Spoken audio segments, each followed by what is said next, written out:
ایمان میرے سب سے چھوٹے چچا کی بیٹی تھی، رہتی بھی لاہور میں تھی۔ ہمارا وہاں آنا جانا کم تھا۔ باقی میرے ابا اور منجلے چچا کراچی میں ہی ایک ایک مکان میں رہتے تھے۔ 2 منزلہ مکان تھا، نیچے کا پورشن ہمارا تھا، اوپر کا منجلے چچا کا۔ یوں تو میری والدہ اور والد صاحب نے 1 2 بار لاہور کا چکر لگا لیتے تھے، لیکن تعلیم کی وجہ سے میں لاہور کافی سالوں سے نہیں گیا تھا۔ لیکن چھوٹے چچا کی بڑی بیٹی رانی کی شادی پر میں اپنے آخری سیمسٹر کے پیپر دے کر فارغ ہو چکا تھا۔ نوکری کی تلاش جاری تھی، اس لیے سوچا کہ لاہور کا چکر بھی لگا لیا جائے۔ کئی سالوں بعد میں نے ایمان کو نہیں دیکھا تھا، تقریباً یہی کوئی 6 7 سال بعد۔ اسے دیکھ کر تو میں جیسے اپنی آنکھیں جھپکنا بھول گیا تھا۔ یوں تو چھوٹے چچا کی دونوں بیٹیاں ہی بہت پیاری اور خوبصورت تھیں۔ رانی تو خیر سے اپنی خالہ کے گھر جا رہی تھی، اور ایمان کو دیکھ کر میرا ایمان ڈولنے لگا تھا۔ نہایت ہی کم گو قسم کی لڑکی تھی، مجھ سے بس اس نے مسکرا کر سلام ہی کیا تھا۔ عام لڑکیوں کی طرح بے تکلف قسم کی نہیں تھی، حالانکہ رانیاں پھر بھی مجھ سے بات چیت کر رہی تھی، مذاق بھی کر لیتی تھی، کہتی تھی تم کب شادی کرو گے۔ اصل میں اور رانیاں یوں تو ہم عمر تھے، شاید اس لیے اس میں تھوڑی بے تکلفی تھی۔ لیکن ایمان ایک بار بھی ہمارے ساتھ نہیں بیٹھی تھی۔ ایمان سے چھوٹا اس کا بھائی تھا، اس کے ساتھ بھی میری اچھی گپ شپ لگ گئی تھی۔ رانیہ کے سوال پر میں نے کہا کہ بس نوکری لگ جائے تو سوچ رہا ہوں میں بھی اپنے ہاتھ پیلے کر ہی لوں۔ ویسے سچ کہوں تو تم نے میرے ارمانوں پر پانی پھیر کے رکھ دیا۔ میں تو تم سے شادی کرنا چاہتا تھا، لیکن کمبخت تمہاری خالہ نے میرے حق پر ڈاکہ ڈال دیا۔ میں نے آنکھ ونک کرتے ہوئے رانیہ کو چھیڑتے ہوئے کہا، تو وہ مجھے آنکھیں دکھاتے ہوئے کہنے لگی، بہت بدتمیز ہو، ذرا نہیں بدلے۔ مجھے تو لگا تھا انجینئرنگ کر کے کچھ عقل آ جائے گی، لیکن تم ویسے کے ویسے ہی فضول ہو۔ میں ہنسنے لگا۔ میں نے کہا مذاق کر رہا تھا سویٹ کزن۔ میں رانیہ کو ہی پریشان کر رہا تھا کہ اسی وقت ایمان سب کے لیے چائے بنا کر لے آئی۔ میں نے ایمان کو سر سے پیر تک دیکھتے ہوئے یہ بات کہی تھی۔ اس نے چائے ٹرے پر رکھی۔ میں نے کہا ایمان پلیز 1 کپ چائے میرے ہاتھ میں پکڑا دو۔ میں کچھ شوخ قسم کا تھا، یا یوں کہہ لیں کہ کچھ ٹھرکی قسم کا بھی تھا۔ پھر سامنے ایک حسین دوشیزہ ہو تو دل کچھ نہ کچھ تو اٹکھیلیاں کرنے کو کرتا ہی ہے۔ جیسے ہی اس نے چائے کا کپ میری طرف بڑھایا، میں نے کپ کے ساتھ اس کا ہاتھ بھی پکڑ لیا، پھر فوراً سے مسکرا کے اس کو دیکھ کر اس کا ہاتھ چھوڑ دیا، لیکن اس کے ماتھے پر بل پڑ گئے۔ فوراً سے ڈرائنگ روم سے باہر نکل گئی۔ ہم شادی سے 3 دن پہلے پہنچ گئے تھے۔ اسی رات کو ڈھولک پر خوب ہلا گلا مچا۔ ایمان نے آس پڑوس کی اپنی سہیلیوں کو بلا رکھا تھا۔ پہلے تو سب نے ڈھول بجایا، گانے گائے، لیکن اس کے بعد سب لڑکیاں الگ کمرے میں چلی گئیں۔ ہم سب لڑکے باہر بیٹھے رہ گئے۔ اندر جب گانوں کی آوازیں گونجنے لگیں تو مجھے ہوش آیا کہ سب لڑکیاں مل کر اندر ڈانس پروگرام بنا رہی ہیں۔ میں نے ایمان کے بھائی سے پوچھا، میں نے کہا یہ اندر کیا ہو رہا ہے؟ کہنے لگا سفیان بھائی سب لڑکیاں مل کر ڈانس کر رہی ہیں، ظاہر سی بات ہے اسی لیے لڑکوں کی انٹری بند ہے۔ اب میں یہ سوچ رہا تھا کہ کون سا چور دروازہ یا کھڑکی ہے جہاں سے میں جھانک کر دیکھ سکوں۔ میں گھر کی پچھلی جانب آ گیا۔ وہاں اس کمرے کی کھڑکی موجود تھی، لیکن اندر سے بند تھی۔ اوپر ایک روشن دان بھی بنا ہوا تھا۔ میں ایسی کوئی کرسی یا اسٹول دیکھنے لگا جس پہ چڑھ کے میں اس روشن دان سے اندر جھانک کے دیکھ سکوں۔ وہاں قریب ہی مجھے ایک اسٹول نظر آ گیا۔ میں اس اسٹول پر چڑھ گیا۔ جب میں نے روشن دان سے اندر جھانک کے دیکھا تو ایمان کسی انڈین گانے پر ڈانس کر رہی تھی۔ اس کے گلے میں دوپٹہ بھی نہیں تھا، لباس بھی کافی چست پہن رکھا تھا۔ اس کا بے باک ڈانس دیکھ کر تو جیسے میرے ہوش اڑ گئے۔ میں سوچ بھی نہیں سکتا تھا کہ وہ اتنا اچھا ڈانس بھی جانتی ہے۔ پتہ نہیں مجھے کیا سوجی، میں نے اپنا کیمرہ جیب سے نکالا اور اس کے ڈانس کی مووی بنانے لگا۔ کچھ دیر بعد ہی سب لڑکیاں کھانے کا شور مچانے لگی۔ میں فوراً سے نیچے اتر گیا، اسٹول کو ایک طرف رکھ کر واپس باہر کی طرف چلا گیا۔ مہندی کے فنکشن پر اس نے یلو کلر کی میکسی پہن رکھی تھی، بہت خوبصورت لگ رہی تھی۔ پوری شادی میں بس وہ میری نظروں کے تعاقب میں رہی۔ بلکہ یہ کہنا زیادہ مناسب ہوگا کہ میری بے باک نظروں کے تعاقب میں رہی۔ جب بھی اس کا مجھ سے نظروں کا تصادم ہوتا تو میں مسکرانے لگتا، لیکن وہ ماتھے پر بل ڈالے اپنی نظروں کا سایہ بدل لیتی۔ ولیمے کا آخری فنکشن تھا، جب وہ جلد بازی میں سیڑھیاں اتر رہی تھی اور میں اوپر جا رہا تھا، کیونکہ میں چچا کے ساتھ کاموں میں مصروف تھا، ابھی فارغ ہو کر آیا تھا، اس لیے جلدی سے اوپر جا کر اپنی تیاری کرنے کے چکر میں تھا، اور وہ تیزی سے نیچے اتر رہی تھی جب اس کا فینسی دوپٹہ میری شرٹ کے بٹن کے ساتھ اٹک گیا، اس لیے ہم دونوں کو ہی رکنا پڑا۔ جب اس نے پیچھے پلٹ کر دیکھا تو میں اس کے فینسی دوپٹے کے تاروں سے اپنے بٹن کو الگ کرنے کی کوشش کر رہا تھا۔ وہ 2-4 سیڑھیاں اوپر چڑھی، پہلے تو مجھے دیکھتی رہی، لیکن وہ اس قدر الجھ گئی تھی کہ مجھے سمجھ نہیں آ رہا تھا کہ انہیں بٹن سے کیسے الگ کروں۔ کہنے لگی آپ چھوڑیں میں کرتی ہوں۔ میں نے اپنا ہاتھ پیچھے کر لیا اور اس کے چہرے کی طرف دیکھنے لگا۔ کچھ دیر تو اس نے کوشش کی، لیکن وہ دھاگے مزید الجھتے جا رہے تھے اور میں چاہتا تھا کہ یہ دھاگے مزید الجھتے ہی رہیں۔ آخر کار اس نے تنگ آ کر اپنے منہ سے وہ دھاگا ہی توڑ دیا۔ اس سے پہلے کہ وہ سیڑھیاں پھلانگ کر نیچے اترتی، میں نے اس کا ہاتھ پکڑ لیا۔ وہ مجھے حیرت سے دیکھ رہی تھی۔ میں نے کہا بہت خوبصورت لگ رہی ہو۔ میری بات سن کر اس نے مجھے تعجب سے دیکھا۔ کہنے لگی میں نے آپ سے پوچھا نہیں ہے کہ میں کیسی لگ رہی ہوں۔ میں نے کہا لیکن خوبصورت لڑکیوں کی تعریف کرنی چاہیے، یہ ان کا حق ہوتا ہے۔ وہ ماتھے پر بل ڈالے وہاں سے چلی گئی۔ مجھ سے 4-5 سال چھوٹی تھی، لیکن نخرہ بہت تھا، اور ہونا بھی چاہیے تھا کیونکہ وہ خوبصورت بھی بہت تھی۔ اگلی ہی صبح ہمیں واپس جانا تھا۔ میں نے اسی رات کو ہی اپنی اماں سے کہہ دیا کہ مجھے ایمان بہت پسند ہے، اس لیے وہ میرا رشتہ چچا سے مانگ لے۔ وہ کہنے لگی میں تو خود ایمان کو دیکھ کے یہی سوچ رہی تھی کہ اسے تمہارے لیے مانگ لوں۔ میری والدہ نے اسی رات میرے چچا سے بات کی۔ چچا کو تو اعتراض نہیں تھا، انہوں نے تو فوراً سے ہاں بھی کر دی۔ کہنے لگے لڑکا ہمارا دیکھا بھالا ہے، خاندان کا ہے سفیان، تو ہمیں ویسے بھی بہت پسند تھا، اسی لیے ہماری طرف سے یہ رشتہ پکا ہی سمجھے۔ مجھے تو اپنی قسمت پر یقین نہیں آ رہا تھا، جس کو میں نے اتنا چاہا وہ مجھے مل رہی تھی۔ مجھے یقین نہیں آ رہا تھا کہ یوں بھی قسمت ایسے مہربان ہو سکتی ہے، وہ بھی اتنی جلدی۔ میری والدہ نے اپنے ہاتھ سے انگوٹھی اتار کر ایمان کو میرے نام کی انگوٹھی پہنا دی۔ میری والدہ کہنے لگیں کہ اس مہینے کے اینڈ پر بھائی صاحب کے بیٹے کی شادی ہے، آپ لوگ بھی ضرور آئیے گا۔ انہی دنوں ہم لوگ سفیان اور ایمان کا نکاح کر دیں گے۔ ایمان BA جماعت میں پڑھتی تھی، جیسے ہی BA کمپلیٹ ہوگا ہم رخصتی کر دیں گے۔ میری والدہ کو اس بات پر کوئی اعتراض نہ تھا۔ میں بھی سوچ چکا تھا کہ اب تو میری منگنی ہو چکی ہے، اس لیے اپنے دل کے سارے ارمان پورے کروں گا، اس سے فون پہ باتیں کیا کروں گا۔ لیکن جب میں نے رانیہ سے یہ کہا کہ مجھے ایمان کا فون نمبر چاہیے تو کہنے لگی تم کیا کرو گے؟ میں نے کہا ظاہر ہے میری منگیتر ہے، اس سے باتیں کیا کروں گا، تم کیوں جیلس ہو رہی ہو؟ وہ ہنسنے لگی، کہنے لگی سفیان اس کا مزاج الگ قسم کا ہے، وہ فون پر بات کرنا پسند نہیں کرتی، اسے ٹیلی فونک کے رابطے اچھے نہیں لگتے۔ میں نے کہا تم نمبر دو، اس سے بات کرنا اور اسے اپنے مطابق ڈھالنا میرا کام ہے۔ میں نے واپس کراچی پہنچتے ہی ایمان کو کال کی، لیکن اس نے میری کال نہیں اٹھائی۔ 1 بار 2 بار 3 بار، پھر میں نے اسے واٹس ایپ پہ میسج کیا، اپنا نام بھی بتایا، یہ بھی کہا کہ میں اس سے بات کرنا چاہتا ہوں۔ اس نے میرا میسج سین تو کیا، لیکن نہ تو میسج کا جواب دیا، نہ ہی مجھ سے کال پر بات کی۔ میں نے رانیہ کو فون کیا، اس سے پوچھا کہ ایمان مجھ سے بات کیوں نہیں کر رہی؟ وہ کہنے لگی میں نے تو تمہیں پہلے کہا تھا کہ نہ تو وہ فون اٹھائے گی نہ ہی بات کرے گی۔ مجھے برا تو بہت لگا، لیکن میں چپ سا ہو گیا۔ کچھ دن بعد میرا اپنے ننیالی کزنوں کے ساتھ لاہور جانا ہوا۔ چونکہ میرا سارا ننیال کراچی میں ہی رہتا تھا، اس لیے لاہور میرے صرف چچا کا ہی گھر تھا، بس ہم چند گھنٹوں کے لیے ہی وہاں جا رہے تھے۔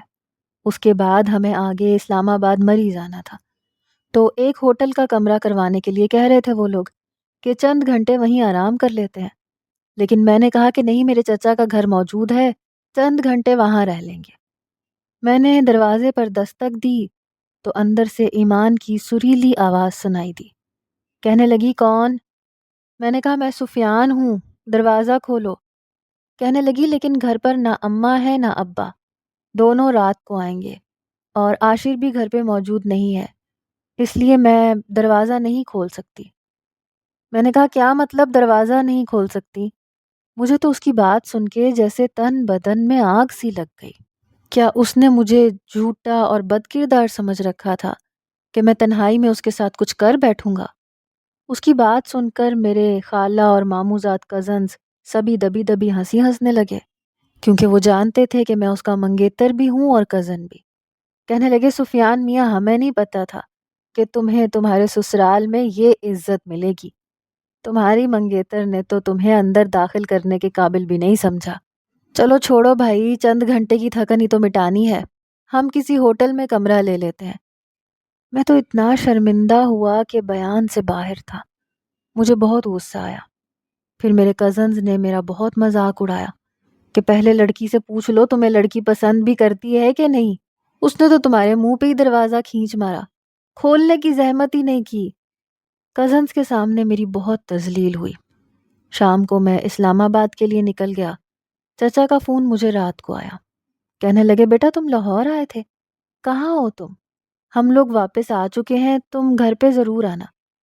میں نے کہا جی نہیں، میں اب اسلام آباد کے لیے نکل گیا ہوں، مجھے بس چند گھنٹے کے لیے رکنا تھا، لیکن آپ گھر پر نہیں تھے اس لیے مجھ پہ کسی نے دروازہ نہیں کھولا، شاید میری حیثیت یہی ہے۔ نہ چاہتے ہوئے بھی میں شکوہ کر بیٹھا۔ کہنے لگے نہیں نہیں، یہ بات نہیں ہے بیٹے، تمہاری بہت عزت اور حیثیت ہے، اصل میں ایمان اکیلی تھی اس لیے اس نے دروازہ نہیں کھولا۔ میں نے کہا میں اکیلا نہیں تھا، میرے ساتھ میرے خالہ اور ماموزاد کزنز تھے۔ کہنے لگے اوہ اچھا اچھا، واپسی پہ ہمارے ہاں ضرور آنا۔ میں نے کہا جی کوشش کروں گا۔ جتنی عزت میری ہو چکی تھی میں بے وقوف نہیں تھا کہ دوبارہ جاتا۔ ہمارا 8 دن کا ٹور تھا، لیکن میرا کہیں بھی دل نہیں لگا، نہ اسلام آباد میں، نہ مری میں، نہ ہی اس سے آگے کاغان میں۔ مجھے بار بار اپنی اہانت کا احساس ہو رہا تھا۔ اس لڑکی میں تو اتنی شرم بھی نہیں تھی کہ مجھے فون پہ سوری کر دیتی۔ بہرحال میں دوبارہ جب لاہور آیا تو ہوٹل میں ہی ٹھہرا تھا، پھر وہاں سے کراچی آ گیا۔ بے حد غصے میں تھا۔ میری والدہ کہنے لگی لاہور گئے تھے تو چچا کے گھر چلے جاتے۔ میں نے کہا جو رسوائی کی ہے نا ایمان نے میری، مجھے وہ دوبارہ نہیں کروانی۔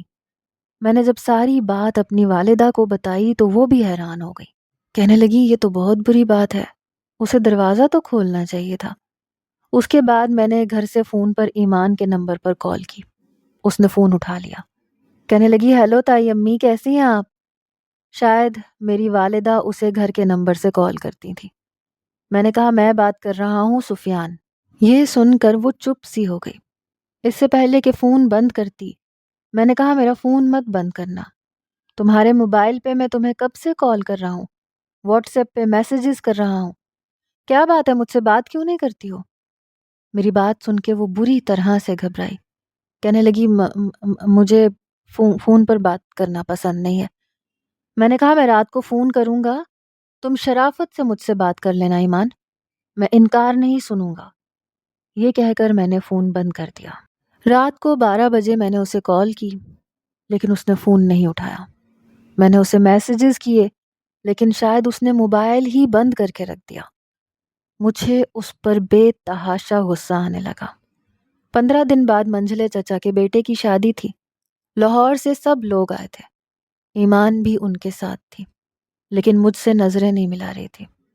میری چھوٹی بہن کے ساتھ سیدھا اس کے کمرے میں چلی گئی، کیونکہ منجلے چچا کے گھر میں ان کے اور بھی بہت سے رشتہ دار تھے اور اوپر جگہ نہیں تھی، اس لیے کچھ مہمان نیچے رکے۔ چچا کی فیملی ہمارے گھر پر ہی رکی تھی۔ سب لوگ ملنے ملانے میں مصروف تھے۔ رات کو سب نے مل کر ڈھول بجایا۔ میں چاہتا تھا کہ وہ مجھے تنہائی میں بس ایک بار میسر آ جائے، اسے ایسا مزہ چکھاؤں کہ یاد کرے۔ سب لوگ تیار ہو کر ڈھول بجانے کے لیے نیچے کے پورشن میں جا چکے تھے، لیکن وہ ابھی تیار نہیں ہوئی تھی۔ میری بہن بھی اپنے کمرے میں ہی تھی۔ جب میں نے بہن کو آوازیں دینی شروع کر دی، جب وہ باہر آئی تو تقریباً تیار تھی۔ میں نے کہا تمہیں امی نیچے بلا رہی ہیں۔ کہنے لگی امی بلا رہی ہیں؟ اچھا ٹھیک ہے، میں ابھی بات سن کے آتی ہوں۔ وہ نیچے چلی گئی۔ ایمان کمرے میں اکیلی تھی۔ میں اس کے کمرے میں چلا گیا۔ اس وقت وہ اپنے بالوں میں برش کر رہی تھی۔ میں نے کمرے میں جاتے ہی دروازہ بند کر دیا۔ مجھے دیکھ کر اس کا رنگ فک ہوا تھا۔ فوراً سے اس نے برش ڈریسنگ ٹیبل پر رکھ دیا اور بیڈ پہ رکھا دوپٹہ اپنے اوپر لے لیا۔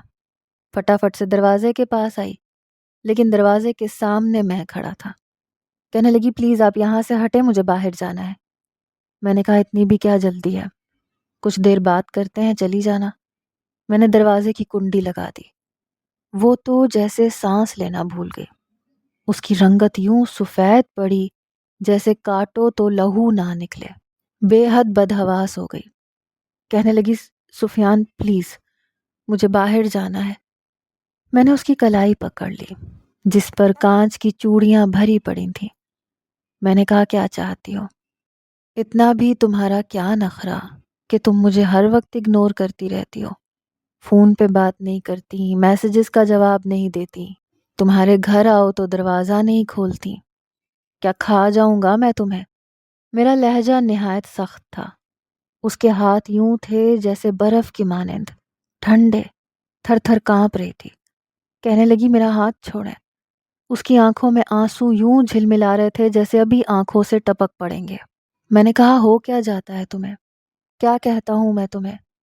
میرا جی چاہتا ہے کہ تم سے باتیں کیا کروں، کیوں مجھے اتنا اگنور کرتی ہو؟ وہ اپنا ہاتھ مجھ سے چھڑوا رہی تھی، بار بار یہ کہہ رہی تھی کہ مجھے باہر جانے دیں پلیز۔ اس سے پہلے کہ وہ رو پڑتی میں نے اس کی کلائی چھوڑ دی۔ میں نے کہا پہلے وعدہ کرو مجھ سے رات کو فون پہ بات کرو گی، ورنہ میں دروازہ نہیں کھولوں گا۔ کچھ دیر تو وہ مجھے بے بسی سے دیکھتی رہی۔ کہنے لگی کر لوں گی بات، پلیز اب دروازہ کھول دیں۔ میں نے دروازہ کھول دیا اور وہ تیز قدموں سے باہر نکل گئی۔ رات کو جب میں نے اسے کال کی تو اس نے دوسری بیل پر فون اٹھا لیا۔ کہنے لگی جی 1 منٹ میں کہیے کیا کہنا ہے آپ نے؟ میں نے کہا بہت ساری باتیں کرنی ہے، 1 منٹ میں تھوڑی ہو جائیں گی۔ میں نے کہا کل مہندی کا فنکشن ہے اور کل میں تمہارے ساتھ کچھ وقت گزارنا چاہتا ہوں، اکیلے میں۔ تم تیار ہو کے نیچے مت جانا، کیونکہ مہندی کا ارینجمنٹ گھر کے باہر کیا گیا تھا۔ ہمارے گھر کے باہر ایک خالی بہت بڑا سا میدان تھا جہاں لڑکے اکثر کرکٹ میچ کھیلا کرتے تھے۔ اگر محلے میں کسی کی شادی ہوتی تھی تو وہیں پر شادی اور مہندی کے فنکشن کا ارینجمنٹ کر لیا جاتا تھا۔ میری بات سن کے کہنے لگی میں ایسا کچھ نہیں کروں گی۔ میں نے کہا کیوں؟ کہنے لگی یہ ایک غیر مناسب سی بات ہے۔ میں نے کہا ایمان میں تمہارا منگیتر ہوں، کوئی غیر نہیں ہوں۔ کہنے لگی ہاں ٹھیک ہے منگیتر ہیں، لیکن میرے محرم نہیں ہے۔ میں نے کہا شادی کے بعد تمہارا محرم بھی بن جاؤں گا، مت بھولو کہ ہمارا نکاح ہے۔ میری بات سن کے اس نے فون بند کر دیا۔ میں اس کے ساتھ کچھ پل گزارنا چاہتا تھا، باتیں کرنا چاہتا تھا، اس کا ہاتھ پکڑنا چاہتا تھا، کچھ لمحوں کو یادگار بنانا چاہتا تھا، لیکن وہ مجھے گھاس ڈالنے کو تیار نہ تھی۔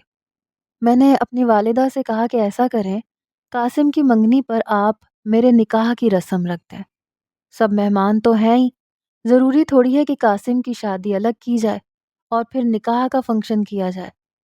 بہرحال سب کے باہمی مشورے پر قاسم کی مہندی سے پہلے میرا اور ایمان کا نکاح ہو چکا تھا۔ میں نے دیکھا کہ آج وہ بار بار نکاح کے وقت اپنے آنسوؤں کو صاف کر رہی تھی۔ یہ بات مجھے بڑی عجیب لگی، حالانکہ وہ جانتی تھی کہ ہمارا نکاح ہونا ہے، چند دن بعد ہونے کے بجائے چند دن پہلے ہو گیا تھا۔ اس میں رونے والی تو کوئی بات نہیں تھی۔ وہ میرے برابر میں بیٹھی تھی جب میں نے اس کا سرد ہاتھ اپنے ہاتھ میں لیا۔ بری طرح سے وہ گھبرائی، اپنا ہاتھ چھڑوانے کی کوشش کرنے لگی۔ میں نے کہا اب تو میں تمہارا محرم ہوں، اب کیوں ہاتھ چھڑوا رہی ہو؟ لیکن وہ بدستور ہاتھ چھڑوائے جا رہی تھی۔ پھر میں نے اس کا ہاتھ چھوڑ دیا۔ میں نے کہا اب تمہیں کوئی اعتراض نہیں ہونا چاہیے، میں تمہارا محرم بن چکا ہوں۔ پھر میں نے اسے کہا کہ اپنے کپڑے مت بدلنا آج، کیونکہ میں نے تمہیں جی بھر کے ابھی دیکھا نہیں ہے۔ میری سرگوشیاں اس کے چہرے پر مسکراہٹ نہیں لا پائیں۔ میں سوچ چکا تھا کہ آج اسے جی بھر کے دیکھوں گا۔ اس کے لیے ایک تحفہ بھی خریدا تھا، سوچا تھا اسے اپنے ہاتھوں سے پہناؤں گا، اس کے ہاتھوں کو اپنے ہونٹوں کا لمس دوں گا۔ میرا اتنا تو حق بنتا تھا، لیکن وہ میرے پاس سے اٹھ کر چلی گئی۔ پھر قاسم کی رسم مہندی شروع ہو گئی اور وہ مجھے کہیں بھی نظر نہیں آئی۔ میں گھر کے اندرونی حصے میں گیا لیکن وہ کہیں نہیں تھی، پتہ نہیں کہاں چھپ کے بیٹھی تھی۔ میں نے دونوں پورشن دیکھ لیے تھے، سب کے کمرے دیکھ چکا تھا، لیکن وہ مجھے کہیں نظر نہیں آئی۔ شادی کا فنکشن ختم ہوتے ہی چچا کی واپسی کی تیاری شروع ہو چکی تھی۔ فنکشن میں ایک دن بھی وہ مجھے میسر نہیں آئی۔ رات کا وقت تھا جب میں کچن میں آیا تو وہ چائے بنا رہی تھی۔ میں اس کے پاس کھڑا ہو گیا۔ مجھے دیکھ کے وہ بری طرح سے گھبرائی، اپنے آنسو صاف کرنے لگی۔ پتہ نہیں کیوں رو رہی تھی۔ میں نے کہا تمہیں کیا ہوا ہے، تم کیوں رو رہی ہو؟ لیکن اس نے کوئی جواب نہیں دیا۔ میں نے شوق ہوتے ہوئے کہا، اچھا 2 دن بعد تم لوگ واپس جا رہے ہو اس لیے اداس ہو مجھ سے۔ میں نے اسے چھیڑنے کی کوشش کی تو وہ نفی میں سر ہلانے لگی، کہنے لگی سر میں درد ہے۔ اس سے پہلے کہ وہ اپنی چائے کا کپ اٹھاتی، میں نے وہ چائے کا کپ اٹھا لیا۔ میں نے کہا سر میں تو میرے بھی بہت درد ہے، ہائے کاش کوئی اپنے نازک نازک ہاتھوں سے میرا سر دبا دے۔ میں نے اس کی چائے کا ایک گھونٹ بھرا اور کپ اس کی طرف بڑھا دیا۔ میں نے کہا لو چائے پیو، بلکہ ایسا کرتے ہیں مل کے چائے پیتے ہیں، ویسے بھی اس وقت سب سو رہے ہیں، چلو میرے کمرے میں آؤ کچھ دیر باتیں کرتے ہیں۔ یہ کہہ کر میں نے اس کی کلائی پکڑ لی، لیکن وہ اپنا آپ مجھ سے چھڑوانے لگی۔ میرے ایک ہاتھ میں اس کی کلائی تھی، دوسرے میں چائے کا کپ۔ میں نے کہا تمہیں ہو کیا جاتا ہے؟ پہلے تمہیں یہ مسئلہ تھا کہ میں تمہارا محرم نہیں ہوں، اب تو محرم ہوں نا، اب کیا مسئلہ ہے؟ دیکھو مجھے بار بار ایٹیٹیوڈ مت دکھایا کرو، میں صرف تم سے بات کرنا چاہتا ہوں، تمہیں کھا نہیں جاؤں گا۔ تمہیں کچھ نہیں کروں گا یار، مجھے گھٹیا سمجھ رکھا ہے کیا؟ کہنے لگی آپ گھٹیا ہیں، ہاتھ چھوڑے میرا۔ اس نے جھٹکے سے اپنا ہاتھ چھڑوانے کی کوشش کی تو چائے میرے اوپر چھلک گئی۔ گرم گرم چائے میرے ہاتھ پر گری اور میرے ہاتھ سے کپ چھوٹ کر زمین پر گر کر چکنا چور ہو گیا۔ وہ کہنے لگی میں نے آپ جیسا بے شرم انسان زندگی میں نہیں دیکھا، جہاں مجھے دیکھتے ہیں آپ کی بےہودگیاں شروع ہو جاتی ہیں۔ اس کا بلند لہجہ اور اس کی باتیں سن کر میرے تو تلوؤں پر جا کر لگی اور سر پہ جا کے بجھی۔ وہ کچن سے باہر جا چکی تھی اور میرا یہ حال تھا کہ ایسے لگا جیسے کسی نے میرے اندر آگ لگا دی ہو۔ کیا سمجھ رکھا تھا اس نے مجھے؟ پوری رات میں سو نہیں پایا، اپنی اتنی بڑی اہانت مجھ سے برداشت ہی نہیں ہو رہی تھی۔ میرا جی تو چاہا کہ اس لڑکی کا حشر بگاڑ کے رکھ دوں۔ ٹھیک ہے میں شوخ مزاج تھا، مذاق کرتا تھا، لڑکیوں کو دیکھتا بھی تھا، یہ سب لڑکے کرتے ہیں، اور منگیتر سے بات کون نہیں کرتا، اور کیسی کیسی باتیں ان کے بیچ نہیں ہوتی۔ وہ کوئی ننھی بچی تو نہیں تھی جو ان باتوں سے انجان ہوتی۔ بہرحال صبح نیند کی خرابی کی وجہ سے میری آنکھیں گلابی ہو رہی تھیں۔ صبح ناشتے پر میں نے سب کے سامنے کہا کہ مجھے 2 دن کے اندر اندر رخصتی چاہیے۔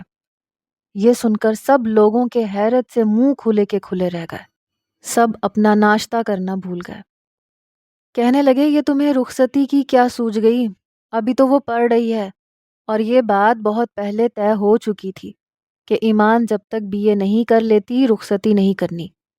میں نے کہا اسے BA کروانا میری ذمہ داری ہے، لیکن مجھے رخصتی ابھی چاہیے، اور وہ بھی 2 دن میں۔ میرے چچا کہنے لگے اتنی جلدی ہم شادی نہیں کر سکتے۔ میں نے کہا کیوں نہیں کر سکتے؟ نکاح بھی تو ہوا ہے نا، ایک فنکشن تو ہو چکا ہے، باقی 2 فنکشن رہ گئے ہیں، تو کل رات کو رخصتی کر دیں اور پرسوں ولیمہ۔ سارے مہمان برادری یہیں پر ہی ہے، 2 دن کے فنکشن اور اٹینڈ کر لیں گے، کیونکہ میری دبئی میں جاب لگ گئی ہے، اور اگر میں ایک بار دبئی چلا گیا تو پھر میں اگلے 5 سے 7 سال تک واپس نہیں آؤں گا۔ میں چاہتا ہوں کہ رخصتی ہونے کے بعد ایمان کو اپنے ساتھ لے کر جاؤں، لیکن اگر آپ نہیں چاہتے تو ٹھیک ہے، 7 سال تک آپ ایمان کو بٹھائے رکھیے گا، ہو سکتا ہے 7 سے 10 سال مجھے وہیں لگ جائیں۔ میں نے فیصلہ آپ لوگوں پہ چھوڑا ہے، جو آپ لوگوں کا ارادہ ہو مجھے بتا دیجیے گا۔ میں نے بات ہی ایسی رکھی تھی کہ کسی کو بھی سوچنے کا موقع نہیں دیا۔ میں وہاں سے اپنے کمرے میں آ گیا۔ دبئی کی جاب کے لیے میں نے اپلائی کیا تھا، اور مجھے اپنے دوست کے توسط سے کمپنی میں جاب مل بھی چکی تھی۔ لیکن 7 سال میں نے اپنی طرف سے جھوٹ کہا تھا، ایسی کوئی پابندی نہیں تھی۔ 2 گھنٹے کی میٹنگ کے بعد یہ فیصلہ ہوا کہ رخصتی اور ولیمہ کر دینا چاہیے۔ میری دبئی کی کمپنی میں بات بھی ہو چکی تھی، شاید میں 1 مہینے کے اندر اندر دبئی چلا جاتا۔ اس سے پہلے کہ سب لوگ رخصتی کے بارے میں حق میں فیصلہ کرتے، ایمان نے منع کر دیا۔ کہنے لگی میں ابھی رخصتی نہیں چاہتی۔ میرے چچا کہنے لگے کہ 7 سال بہت زیادہ عرصہ ہے، 7 سال ہم اپنی بیٹی کو گھر پہ نہیں بٹھا سکتے۔ مجھے ہر قیمت پر رخصتی چاہیے تھی۔ میں دبئی جاتا نہیں جاتا، لیکن اس لڑکی سے مجھے 2 ٹوک بات کرنی تھی، جس کا موقع یہ مجھے دے نہیں رہی تھی۔ میں اس کی وجہ سے بے حد پریشان تھا۔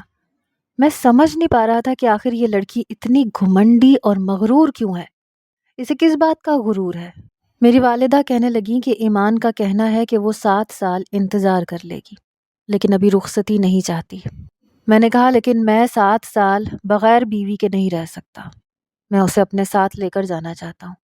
اگر اسے اتنا ہی اعتراض ہے تو وہ تب تک اپنے ماں باپ کے گھر رہ سکتی ہے جب تک میری ٹکٹ اور ویزے کا انتظام نہیں ہو جاتا، لیکن جب میں یہاں سے جاؤں گا یہ میرے ساتھ جائے گی۔ بہرحال میری اس بات کو مان لیا گیا۔ 1 مہینے کے اندر اندر میری ٹکٹ اور ویزے کا انتظام ہو گیا۔ جہاں میری جاب لگی تھی وہاں مجھے ایک چھوٹا سا فلیٹ بھی رہائش کے لیے دیا گیا تھا۔ میں اپنی فیملی کو ساتھ لے کر جا سکتا تھا، کیونکہ میں اپنے نکاح نامے کی فوٹو کاپی جمع کروا چکا تھا کہ میں اپنی فیملی کے ساتھ ہی شفٹ ہونا چاہتا ہوں۔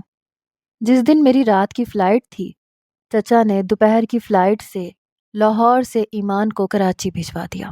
اس کا باقی کا وقت میرے گھر والوں کے ساتھ ہی گزرا۔ جب ہم ایئرپورٹ کے لیے جانے لگے تب وہ میرے ساتھ جانے کے لیے کھڑی تھی۔ کبھی وہ میری ماں کے ساتھ لگ کے رونے لگتی، کبھی چچی کے ساتھ، حالانکہ وہ تو یہاں رہی بھی نہیں تھی۔ جو اداسی سے اسے اتنا رونا آتا، پتہ نہیں کس بات کا رونا تھا۔ اس لڑکی نے رو رو کے اپنی آنکھیں سجا کے رکھ لی تھی۔ میں نے ٹیکسی منگوائی، سامان رکھوانا شروع کیا۔ وہ گاڑی کی پچھلی نشست پہ بیٹھی، میں اس کے برابر میں بیٹھ گیا۔ سارا راستہ میں اس کی سسکیاں سنتا رہا اور اسے غصے سے دیکھتا بھی رہا۔ ایئرپورٹ پر پہنچ کر میں نے اسے کہا کہ اپنے رونے دھونے کا پروگرام تم دبئی میں میرے فلیٹ میں جا کے پورا کر لینا، جہاز میں کوئی بھی تماشا نہیں چاہتا۔ میری بات سن کر اس نے ایک تیکھی نظر مجھ پہ ڈالی، پھر اپنا رخ بدل لیا۔ جہاز میں بڑی خاموشی سے میرے برابر میں بیٹھی رہی۔ کافی دیر خاموشی کے بعد وہ مجھے کہنے لگی، آپ کو کس بات کی جلدی تھی؟ آپ لوگ رخصتی دیر سے بھی لے سکتے تھے، 2 سال بعد بھی واپس آ سکتے تھے، یہ کوئی مشکل بات نہیں تھی۔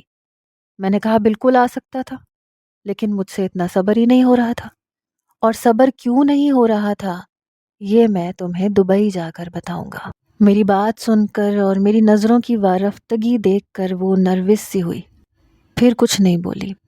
دبئی پہنچ کر میں نے ٹیکسی کروائی اور دبئی میں اپنے رہنے والے دوست سے فون پر بات کرنے لگا۔ میرے اسی دوست نے میری نوکری دبئی میں لگوانے میں میری مدد کی تھی۔ میں نے کہا میرا کمرہ پھولوں سے تو سجایا ہے نا تم نے؟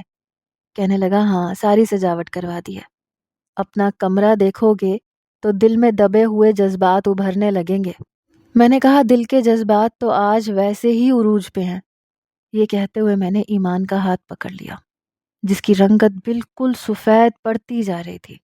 میرا دوست ہنسنے لگا، کہنے لگا تمہارے پورے فلیٹ کو میں نے سجا دیا ہے، انشاءاللہ تمہیں اور تمہاری بیگم کو تیاری بہت پسند آئے گی، لیکن میں اب اپنے گھر جا رہا ہوں، چابی میں واچ مین کو دے دوں گا۔ میں نے کہا بہت بہت شکریہ۔